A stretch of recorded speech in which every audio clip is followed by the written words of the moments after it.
Хоол, найз нөхөд таны оюун ухаанд нөлөөлдөг. Цаг хугацаа болон орон зай сэтгэл нөлөөлдөг. Цаг хугацаа сэтгэл нөлөөлдөг. Өглөө юу мэдэрч байгаа нь өдрийн мэдрэмжээс өөр байдаг. Өвлийн мэдрэмж зун цагийн мэдрэмжээс ялгаатай. Хинч өглөө эрт романтик хөгжим сонсдоггүй.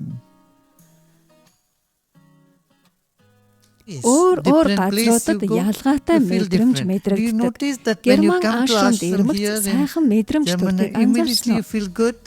Бясалгал хийж мэрэгэн ухааны мэдлэг хэлэлцдэг газар тэр орон зай өөр энерги өгдөг.